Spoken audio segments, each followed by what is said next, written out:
الحمد لله رب العالمين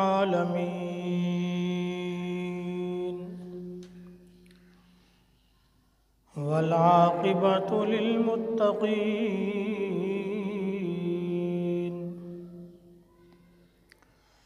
والصلاة والسلام على سيد الرسل وخاتم الأنبياء والمرسلين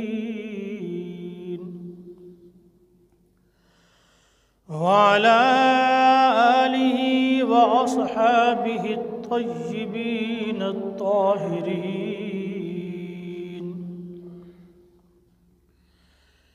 لا سيما على الخلفاء الراشدين المهديين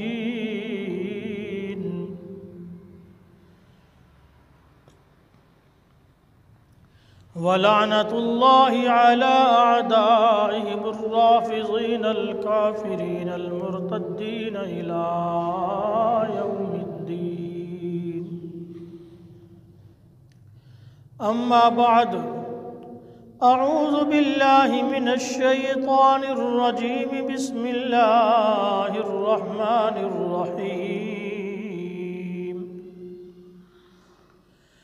يا أيها النبي إنا أرسلناك شاهدا ومبشرا ونذيرا وداعيا إلى الله بإذنه وسراجا منيرا.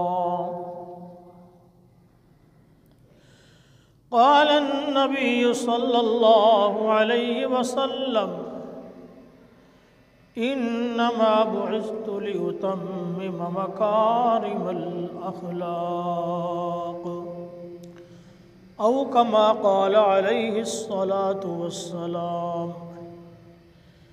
صدق الله وصدق رسوله النبي الكريم، ونحن على ذلك لمن الشاهدين والشاكرين، والحمد لله رب العالمين.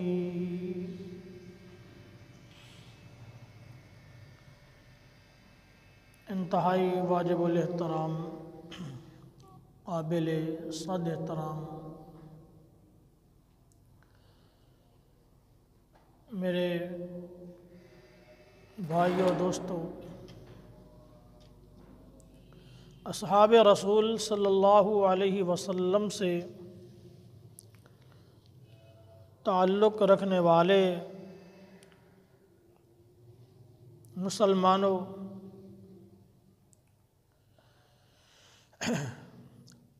مسلسل آپ صلی اللہ علیہ وآلہ وسلم کی شان اقدس پر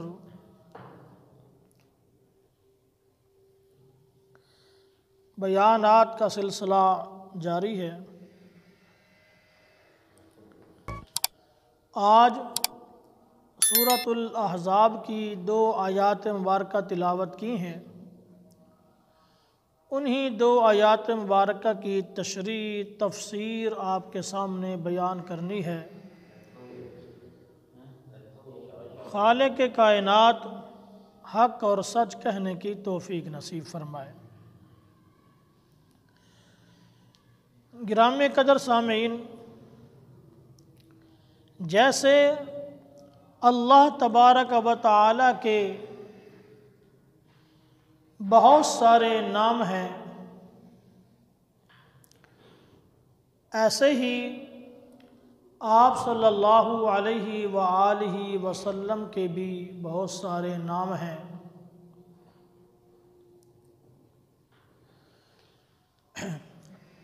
تو جس کے جتنے زیادہ نام ہوتے ہیں، ناموں کی کثرت ان کی عظمت پر دلیل ہوتی ہے۔ اب جیسے کسی شخص نے قرآن مجید بھی حفظ کیا ہے، تجوید بھی کی ہے، درس نظامی بھی کیا ہے، حکمت کا کورس بھی کیا ہے، اس نے انجینئر کے کورس بھی کیا ہے، تب اس کو حافظ، قاری، مولانا، حکیم، یہ سارے القاب اس کو دیے جائیں گے۔ تو یہ زیادہ ناموں کا ہونا اس کی عظمت کی دلیل ہوگی کہ یہ ایسا شخص ہے کہ جس کے اندر بیک وقت کئی صفات پائی جاتی ہیں۔ اسی طرح آپ صلی اللہ علیہ وآلہ وسلم کے جو ناموں کی کثرت ہے، یہ ناموں کا کثیر ہونا، زیادہ ہونا آپ علیہ السلام کی عظمت پر، آپ کی رفعت پر ایک واضح دلیل ہے۔ تو آپ صلی اللہ علیہ وآلہ وسلم کے جو صفاتی نام ہیں، ان میں سے ان 2 آیات مبارکہ میں 5 صفاتی نام ذکر کیے گئے ہیں۔ تو میں انہی 5 صفاتی ناموں پر تذکرہ کروں گا۔ چنانچہ فرمایا یا ایھا النبی انا ارسلناک شاہدا، کہ اے نبی ہم نے آپ کو گواہ بنا کر کے بھیجا ہے۔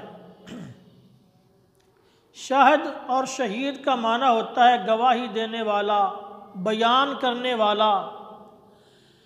تو آپ صلی اللہ علیہ وسلم کو شاہد اس لیے کہا گیا کہ آپ نے اللہ کی توحید کی گواہی بھی دی ہے، اور اللہ کی توحید، اللہ کی وحدانیت کو کھول کھول کر بیان بھی کیا ہے۔ اور ایک حدیث شریف میں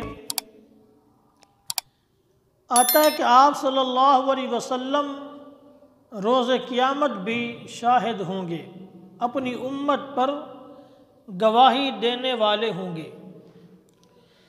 وہ کیسے؟ کہ جب قیامت کا دن ہوگا، اولین و آخرین، حضرت آدم علیہ السلام سے لے کر حضور خاتم النبیین صلی اللہ علیہ وآلہ وسلم تک،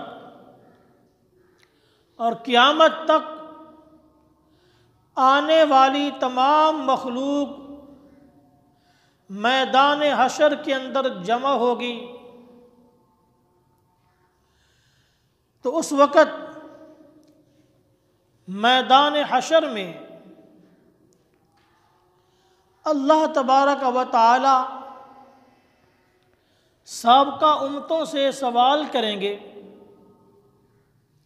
کہ تمہارے پاس میں نے نبی بھیجا، تمہارے پاس میں نے رسول بھیجا، اپنا پیغمبر بھیجا، جس نے تمہیں میری وحدانیت کا سبق دیا، جس نے تمہیں دین کے احکامات سکھلائے، تو کیا تمہارے پاس میرا پیغمبر آیا یا نہیں آیا؟ تو یہ سابقہ امتیں انکار کر دیں گی اور کہیں گی کہ ہمارے پاس کوئی نبی اور رسول نہیں آیا۔ تب امت محمدیہ علیہ السلام میدان میں آئے گی اور عرض کرے گی کہ یا اللہ یہ جھوٹ بول رہے ہیں، ان کے پاس تیرا نبی بھی آیا، رسول بھی آیا، تیرے دین کی تعلیمات پہنچی، لیکن انہوں نے مانا نہیں، انہوں نے عمل نہیں کیا۔ جب یہ امت ان سابقہ امتوں کے خلاف گواہی دے گی تو سابقہ امتیں جرح کریں گی، کہیں گی یا اللہ جس دور میں ہم تھے اس دور میں تو یہ امت تھی نہیں، جس دور میں ہم تھے اس دور میں یہ لوگ تھے ہی نہیں، تو یہ ہمارے خلاف کیسے گواہی دے سکتے ہیں؟ ان کو کیسے پتا کہ ہمارے پاس نبی آیا، ہمارے پاس رسول آیا؟ تب امت محمدیہ سے پوچھا جائے گا تو یہ امت کہے گی کہ یا اللہ تو نے اپنا آخری پیغمبر بھیجا، تو نے ان کے دل پر قرآن نازل کیا، تو تیرے پیغمبر نے بتایا کہ سابقہ امتوں کے پاس انبیاء آئے ہیں، تیری نازل کرتا کتاب نے بتایا کہ سابقہ امتوں کے پاس انبیاء آئے ہیں، جس کی وجہ سے ہمیں پتہ چلا۔ تو جب یہ امت یہ بات کہے گی، پھر آپ صلی اللہ علیہ وسلم میدان میں آئیں گے اور کہیں گے یا اللہ میری امت جو کچھ کہہ رہی ہے سچ کہہ رہی ہے۔ تو اس طرح آپ صلی اللہ علیہ وسلم کو شاہد کہا گیا کہ آپ روز قیامت اپنی امت کے حق میں گواہی دینے والے ہیں۔ تو یہ امت بھی کس قدر خوش نصیب امت ہے کہ جن کے حق میں گواہی دینے والے انبیاء کے امام ہوں، رسولوں کے امام ہوں، ومبشرہ، یہ دوسری صفت کہ ہم نے آپ کو خوشخبری دینے والا بنا کر بھیجا۔ تو آپ صلی اللہ علیہ وسلم نے جس قدر اپنی امت کے نیک لوگوں کو خوشخبری دی ہے، اتنی خوشخبری کسی نے نہیں دی۔ نیک اعمال کرنے پر، ایمان لانے پر اللہ کے پیغمبر نے جنت کی خوشخبری دی ہے، حوض کوثر پر جام کوثر پینے کی خوشخبری دی ہے، جنت کی تمام نعمتوں کی خوشخبری دی ہے۔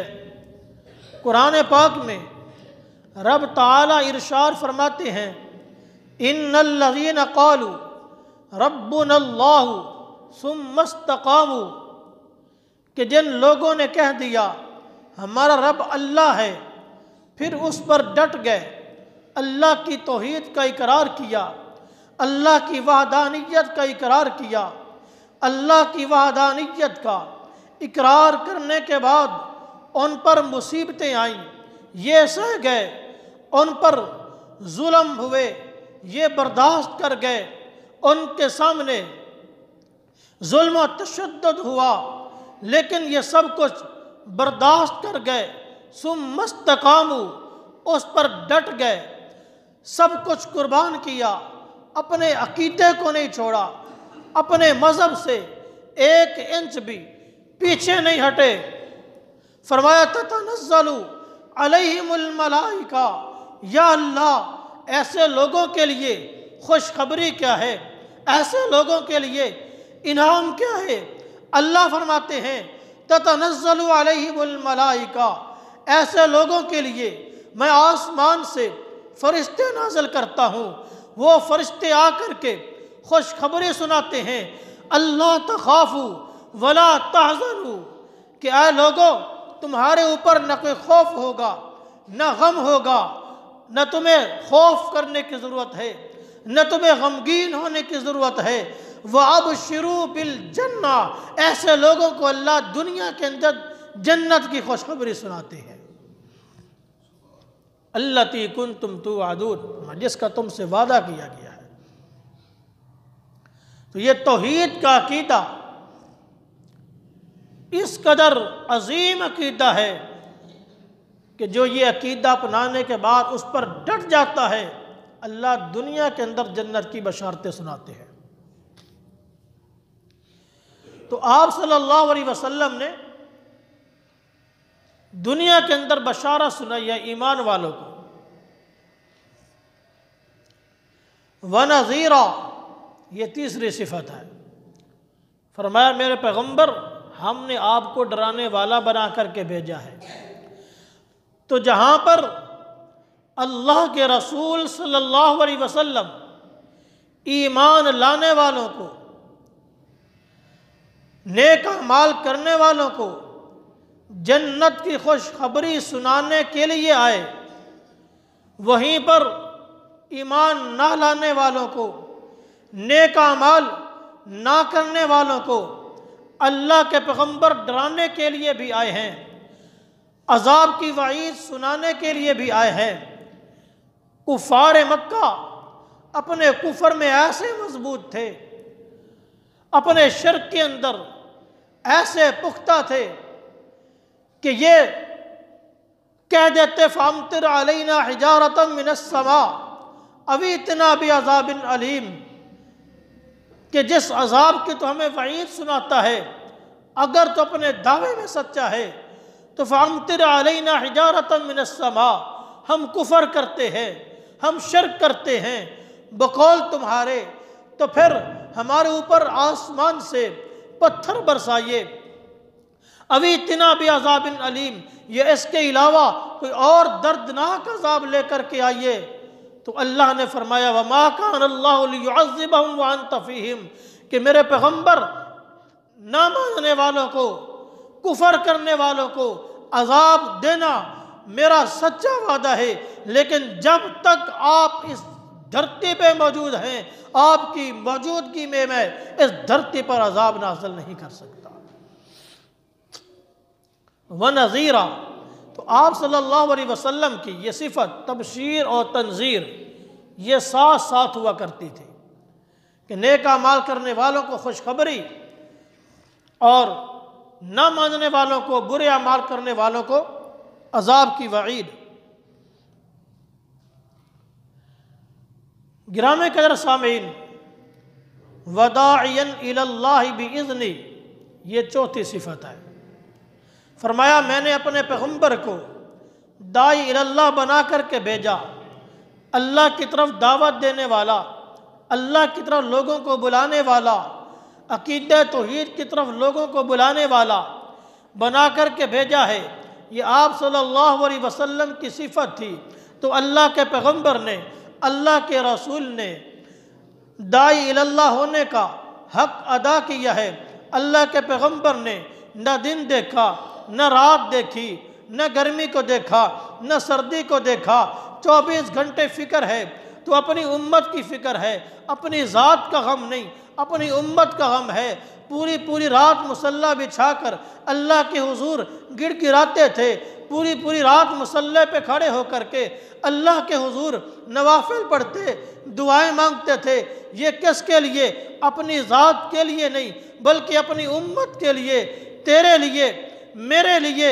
تو ایک روایت میں آتا ہے ایک شخص جو اپنی پہلوانی میں بڑا مشہور تھا، یہ پہلوان میرے پیغمبر کی خدمت میں آیا اور آ کر کے کہنے لگا کہ اگر تو اللہ کا سچا پیغمبر ہے، اگر تو اللہ کا سچا رسول ہے تو میرے ساتھ کشتی کر، اگر تو غالب آ گیا میں تیرا کلمہ پڑھ لوں گا، میں تیرا دین قبول کر لوں گا۔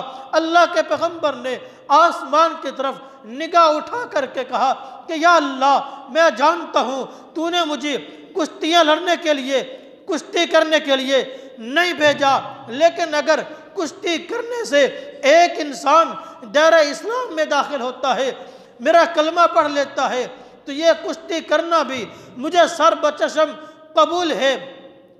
اللہ کے پیغمبر نے پہلوان کو للکار کے کہا آئیے میدان لگائیے۔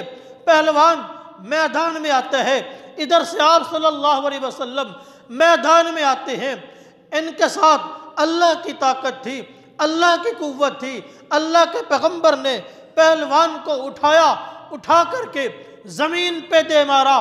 پہلوان پھر کھڑا ہوا، اس نے کہا مجھے کوئی سمجھ نہیں آئی، آخر میں تو ایک ہو کر کے سینکڑوں لوگوں کا مقابلہ کرنے والا ہوں، آج آپ مجھ سے ایک ہو کر کے بازی کیسے لے گئے، جیت کیسے گئے، آپ نے مجھے کیسے پچھاڑ دیا؟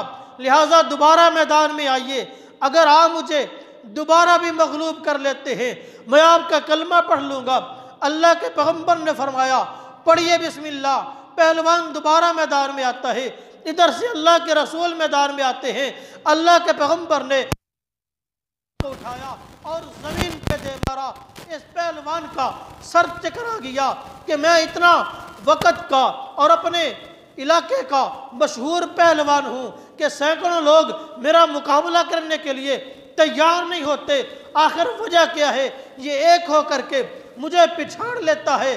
تو لہٰذا اس نے تیسری مرتبہ پھر وعدہ کیا کہ اللہ کے رسول آپ تیسری مرتبہ میدان میں آئیں، اگر آپ اب کی بار مجھے پچھاڑ لیتے ہیں، میں آپ کا کلمہ ضرور پڑھ لوں گا۔ جب تیسری مرتبہ اللہ کے پیغمبر میدان میں آئے اور اس کو یوں ہاتھوں پہ اٹھایا اور زمین پہ دے مارا تو پہلوان کا سر چکرا گیا اور سمجھ گیا کہ یہ ان کی طاقت نہیں ہے، یہ اللہ کی طاقت ہے، یہ اللہ کا سچا پیغمبر ہے۔ تو بات سمجھ آ گئی، تو اسی میدان میں پہلوان نے میرے پیغمبر کا کلمہ پڑھ کر کے اسلام قبول کر لیا۔ وَدَاعِيًا إِلَى اللَّهِ، اللہ نے فرمایا میرے پیغمبر میں نے تجھے اللہ کی طرف داعی بنا کر کے بھیجا، دعوت دینے والا۔ اور یاد رکھو یہ دعوت دینے والا کام ہم سب کا ہے۔ آپ صلی اللہ علیہ وسلم کے جانے کے بعد ہم سب کا ہے، اور یہ خوش نصیب بھی ہے کہ اللہ نے انبیاء علیہ السلام والا کا امت محمدیہ کو عطا فرمایا۔ یہ اتنا عظیم کام پہلے کسی امت کو نہیں ملا، بس نبی دعوت دیتے تھے۔ وَسِرَاجًا مُنِيرًا، چوتھی صفت فرمایا اے اللہ کے رسول میں نے آپ کو چمکتا ہوا سورج بنا کر کے بھیجا ہے، چمکتا ہوا سورج بنا کر کے بھیجا ہے۔ یہ تھوڑا سمجھنے والی بات ہے۔ سراج کا معنی سورج، جیسا کہ دوسرے مقام پر فرمایا وَجَعَلْنَا سِرَاجًا وَهَاجًا، اور سراج کی سورج کی صفت بیان فرمائی وہاج، یعنی تپش دینے والا، حرارت دینے والا۔ تو سراج کہتے ہیں سورج کو، سورج کی صفت ہے وہاج یعنی حرارت، تپش دینے والا۔ اور آگے فرمایا وَقَمَرًا مُنِيرًا، کہ میں نے آپ کو قمر منیر بنا کر کے بھیجا۔ قمر چاند، سورج اس کے اندر روشنی کامل ہوتی ہے لیکن اس کے ساتھ ساتھ تپش ہوتی ہے، گرمی ہوتی ہے۔ اس کے مقابلے میں چاند، اس کے اندر روشنی ہوتی ہے، روشنی کم، اور پھر اس کے اندر گرمی نہیں ہوتی بلکہ لطافت ہی لطافت ہوتی ہے۔ تو اب سمجھیے کہ ایک سورج آسمانوں کا اور ایک نبوت کا سورج ہے۔ تو دیکھیے کہ جب رات کا وقت ہوتا ہے پوری کائنات پہ ظلمت چھا جاتی ہے، پوری کائنات میں اندھیرا چھا جاتا ہے۔ اسی طرح دنیا میں اندھیرا چھایا ہوا تھا، ظلمت ہی ظلمت تھی، کفر ہی کفر تھا، شرک ہی شرک تھا۔ پھر کیا ہوتا ہے، آسمان پر ایک ستارہ نکلا، پھر دوسرا، پھر تیسرا، یوں ستارے نکلتے نکلتے ستاروں کا ایک ہجوم بن گیا اور ان ستاروں نے روشنی کر دی۔ اب ان ستاروں کی وجہ سے روشنی ہوتی ہے اور چاند بھی آتا ہے تو وہ بھی رات کی ظلمت کو دور کر دیتا ہے۔ تو اسی طرح ایک ستارہ حضرت آدم علیہ السلام کی شکل میں طلوع ہوا، پھر شیس علیہ السلام کی شکل میں آیا، پھر ہود علیہ السلام کی شکل میں آیا، پھر صالح علیہ السلام کی شکل میں آیا۔ تو یہ نبوت کے ستارے چمکتے چلے گئے تو ظلمت دور ہوتی چلی گئی۔ لیکن جس طرح چاند کے آنے سے، ستاروں کے آنے سے ظلمت دور ضرور ہوتی ہے لیکن پوری طرح نہیں ہوتی، اندھیرا اچھی طرح دور نہیں ہوتا، تو اسی طرح سابقہ انبیاء کے آنے سے کفر کا اندھیرا ختم ہوا لیکن اچھی طرح نہیں ہوا۔ پھر کیا ہوتا ہے، صبح صادق ہوتی ہے اور اس کے بعد سورج نکلتا ہے۔ تو وہ جب سورج نکلتا ہے پھر دن آتا ہے، اور حتیٰ کہ جس طرح سورج کی کرنیں جس قدر بلند سے بلند ہوتی چلی جائیں اسی طرح کائنات روشن ہوتی چلی جاتی ہے۔ تو پہلے انبیاء کی مثال ستاروں جیسی ہے کہ وہ ستارے آتے چلے گئے، روشنی ہوتی چلی گئی، ظلمت مٹتی چلی گئی، لیکن کامل طور پر ظلمت ختم نہیں ہوئے، کفر ختم نہیں ہوا۔ اور جب سورج طلوع ہوتا ہے اور جب اس کی کرنیں بلند ہوتی ہیں تو ساری کائنات مکمل طور پر روشن ہو جاتی ہے۔ اسی طرح جب میرا پیغمبر تشریف لائے تو کامل طور پر ساری کائنات روشن ہو گئی۔ اسی طرح اس کی ایک اور مثال علماء کرام نے تطبیق بیان فرمائی ہے کہ اللہ نے ہمارے پیغمبر کو سراج کیوں کہا، روشن سورج کیوں کہا؟ اس کی وجہ کیا ہے کہ سورج اور ہمارے پیغمبر کے درمیان ایک خاص نسبت ہے، بڑی ہی اچھی تطبیق دی ہے، توجہ ہو تو سمجھ آئے گی۔ دیکھیے، جب تک میرے پیغمبر صلی اللہ علیہ وسلم جب میرے پیغمبر علیہ السلام تشریف لائے تو اس وقت چاروں طرف دشمنی ہی دشمنی تھی۔ کبھی ابو جہل گور کر دیکھتا ہے، کبھی ابو لہب پتھر مارتا ہوا نظر آتا ہے، کبھی عتبہ اور شیبہ تکلیف پہنچاتے ہوئے نظر آتے ہیں۔ چاروں طرف دشمنی ہی دشمنی تھی، لوگ آپ صلی اللہ علیہ وآلہ وسلم کو تکلیف پہنچاتے تھے۔ اب سورج کی طرف آئیے کہ سورج جب طلوع ہونے لگتا ہے تو ہر انسان آنکھ اٹھا کر سورج کو بڑی آسانی سے دیکھ سکتا ہے، کوئی تکلیف نہیں ہوتی۔ تو جس طرح میرے پیغمبر جب تشریف لائے، نبوت کا اعلان کیا تو ہر شخص میرے پیغمبر کو میلی آنکھ سے دیکھتا تھا، اسی طرح جب سورج طلوع ہوتا ہے ہر شخص آنکھوں کے ساتھ سورج کو دیکھ سکتا ہے۔ لیکن جس طرح سورج کی کرنیں بلند ہوتی چلی جاتی ہیں، سورج کی شعاعیں بڑھتی چلی جاتی ہیں، اسی طرح انسان کی نظر کے اندر، آنکھ کے اندر سکت کم ہوتی چلی جاتی ہے، حتیٰ کہ جب یہ سورج پوری آب و تاب کے ساتھ دوپہر کے وقت چمک رہا ہوتا ہے تو اس وقت پھر کسی انسان کی آنکھ میں طاقت نہیں ہوتی کہ وہ ٹک ٹکی باندھ کر کے سورج کو دیکھ سکے، وہ مسلسل سورج کو دیکھ سکے، کسی کے اندر جرت نہیں ہوتی۔ اسی طرح یہی مثال ہے میرے پیغمبر کی کہ جب میرے پیغمبر تشریف لائے تو ہر انسان میرے پیغمبر کو گور کر دیکھتا، میلی آنکھوں سے دیکھتا، لیکن پھر ایک کرن صدیق کی شکل میں آئی، پھر دوسری کرن فاروق کی شکل میں آئی، پھر عثمان کی شکل میں آئی، طلحہ و زبیر کی شکل میں آئی، سعد بن ابی وقاص کی شکل میں آئی، سعید بن زید کی شکل میں آئی، طلحہ بن عبید اللہ کی شکل میں آئی۔ یوں میرے پیغمبر کی کرنیں بڑھتی چلی گئی، حتیٰ کہ جس طرح عین دوپہر کے وقت سورج اپنی پوری کرنوں کے ساتھ، پوری آب و تاب کے ساتھ چمک رہا ہوتا ہے، اس وقت کسی آنکھ میں سکت نہیں ہوتی اور سورج کو دیکھ سکے۔